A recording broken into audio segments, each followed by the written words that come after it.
September of 1944. The war in Europe is still dragging on, with the Allies closing in on Germany from the west and the Soviets from the east.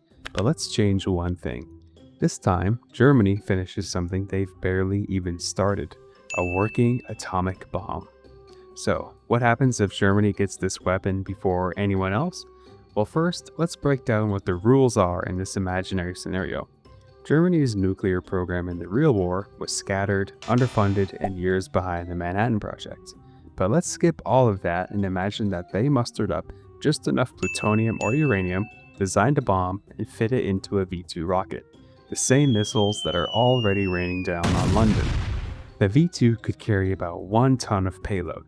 That's barely enough to hold an early fission bomb, and that's when it's optimized to be lightweight. So it would likely be less powerful compared to the ones dropped on Japan. But don't be mistaken, they'd still be devastating.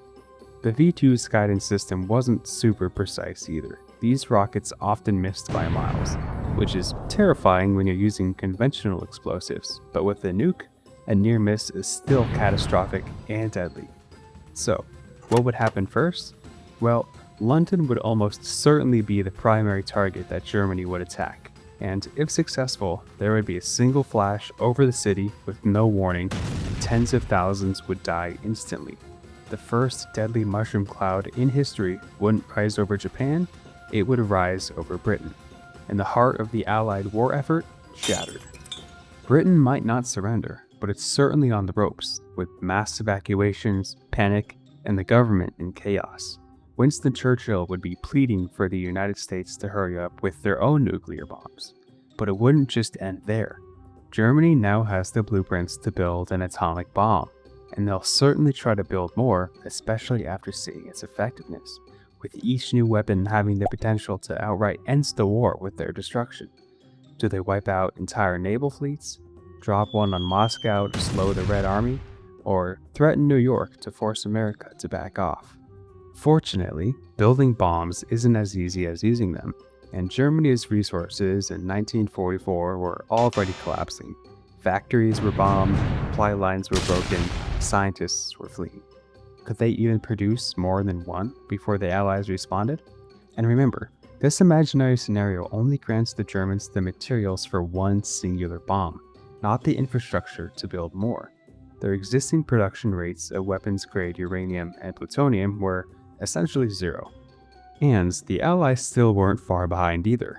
The Manhattan Project would still be racing forward, and by 1945, the United States had 3 working bombs. If Germany went nuclear first, the United States wouldn't back down, they'd just go harder.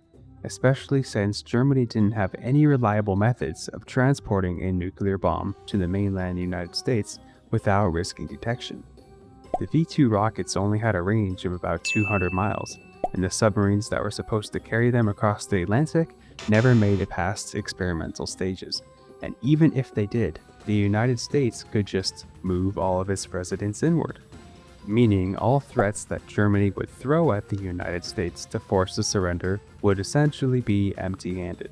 So even with a head start, Germany's nuclear advantage would almost certainly be short-lived. One devastating attack would scare the crap out of the Allies, no doubt, but it wouldn't stop them.